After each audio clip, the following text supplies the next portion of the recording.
سلام بینندگان عزیز، برنامه اخباری آزادی با خبرهای تازه تاجیکستان و جهان تقدیم شما می شود. عبدالله اشرف هستم در خدمتتان. امروز جمعه 27 اوگوست. حالا توجه کنید به سرخطی موضوعهای برنامه امروز.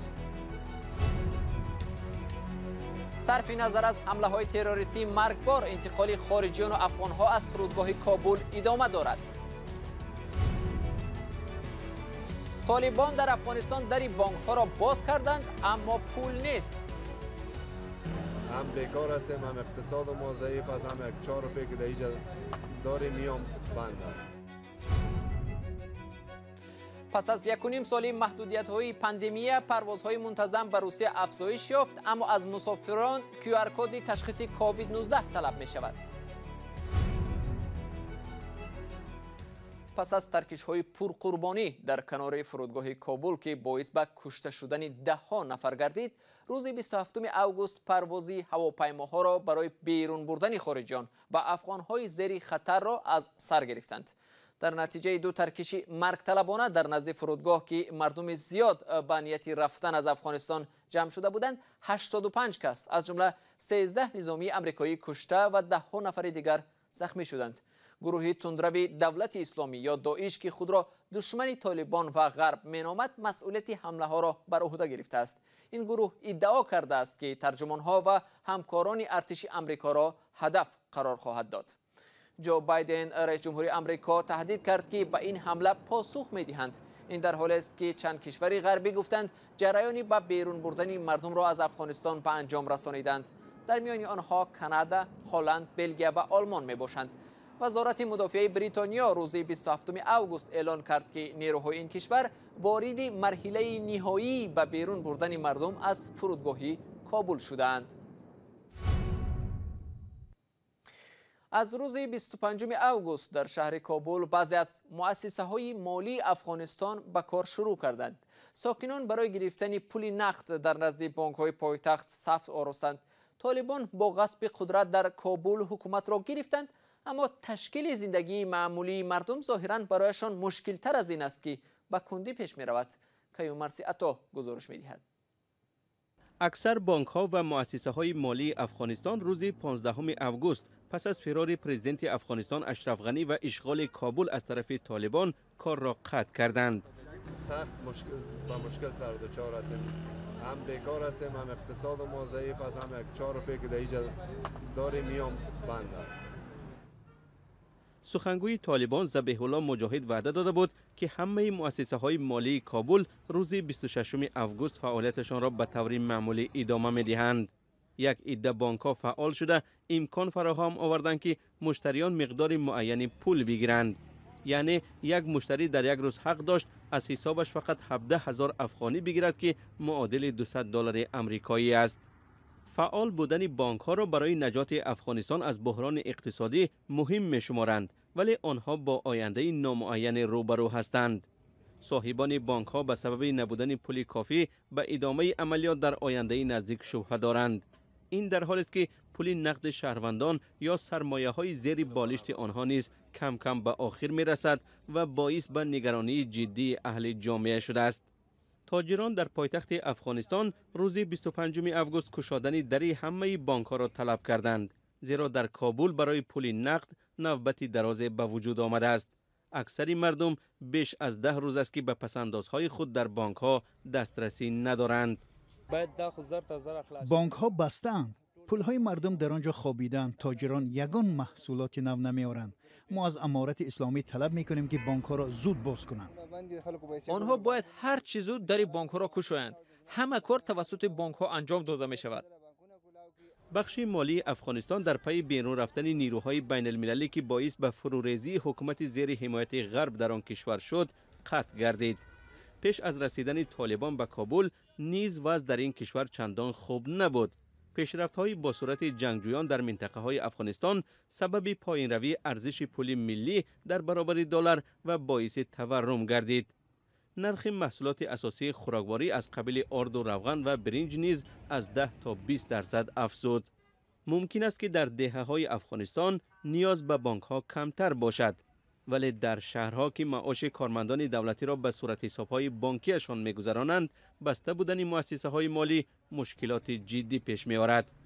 شهروندان یک روز بعد از اعلان ذبیح الله مجاهد سخنگوی طالبان در مورد به کار سر کردن بانک‌ها در نوبت ایستادند. اما رهبریت بانک‌ها به ادامه کار خوشبین نیستند.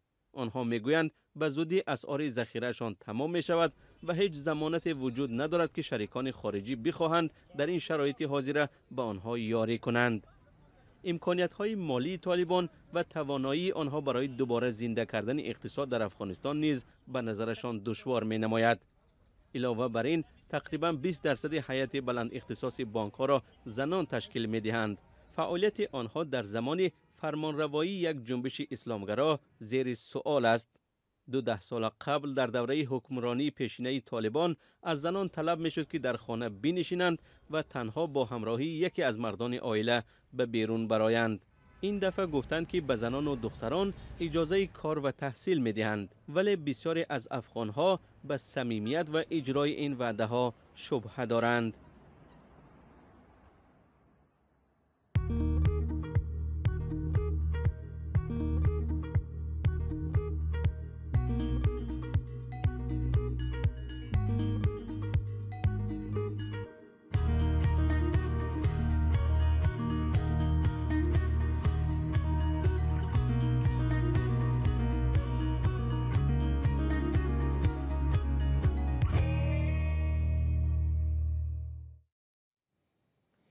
از امروز 27 اوگوست پروازهای منتظم هر روزه میان شهرهای دوشنبه و مسکو شروع شدند. همکنون از تاجیکستان شرکت سامون ایر و از روسیه شرکت‌های اورالسکی اویالینی و یوتیر در مسیر دوشنبه مسکو دوشنبه هر روز پرواز انجام می‌دهند.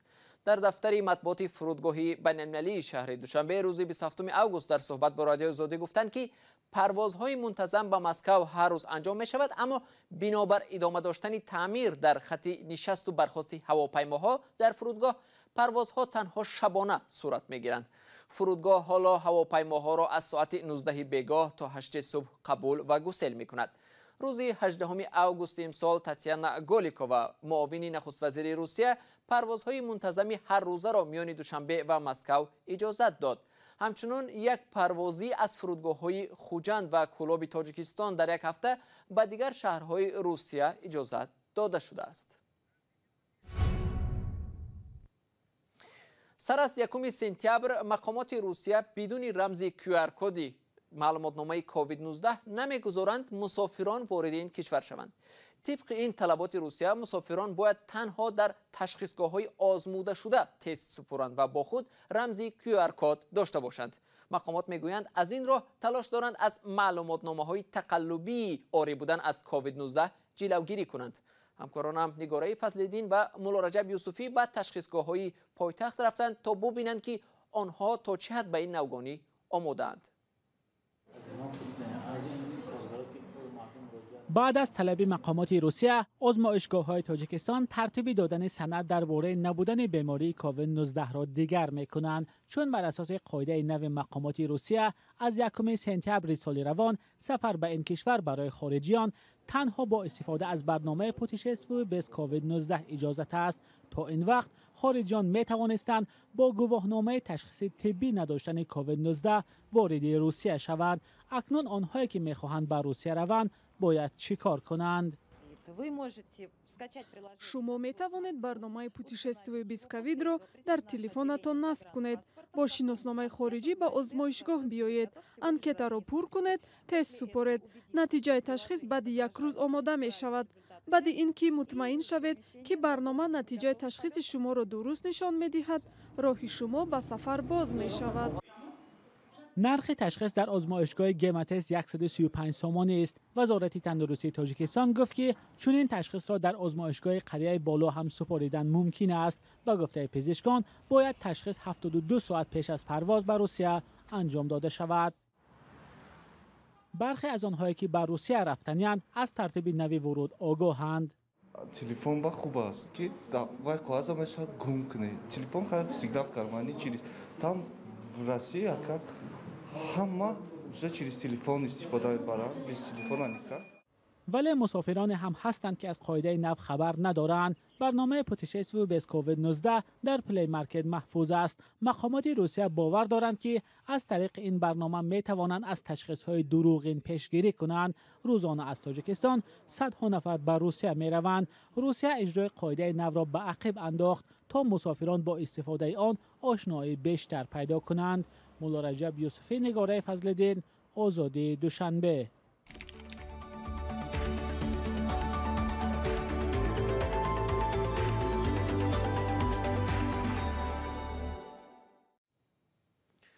یک پژوهش سازمان جهانی تندرستی ثابت کرده است که از نصف زیادی مردان در تاجیکستان به بیماری فشار بلندی گرفتارند. استرس و عصبانیت، ترکیب نادرست غذا و کم حرکتی از سبب‌های افزایش این بیماری میان مردان گفته می شود. همکارم علیشیر ظریفی با بیماران و طبیبان در این باره صحبت داشت و این گزارش را تهیه کرد.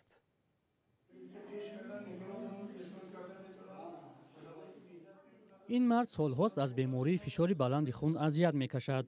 میگوید با وجودی پیهم طبابت کردن، بیماری برایش سختی‌های زیادی را پیش آورده، گاه امیدی زنده ماندن را از دست داده است. وقتی که فشار آدم بلند میشود، من هم ممکن دیگر آدم هم اون وقت حالت خودتون رو گم میکنید. اون وقت من سال گذشته من همین خیلی شدم، فشار من 180 می 100 شد. اون وقت من یکون چیز حس کرده نمیتونید. حسیات خودش گم میشه. فکر میکنید که من از این دنیا اکن میروم، رفته شدم. بوری دوستو 5 روز باز در مرکز جمهوریوی کلینیکی بیماری‌های دل قریه بالا بستری است. با قول پزشکان ماه حدودی تا 2000 نفر با شکایت از فشار بلندی به این مرکز مراجعت میکنند که چنین عرض و شکایت‌ها در مقایسه با سال‌های پیش زیاد شده است.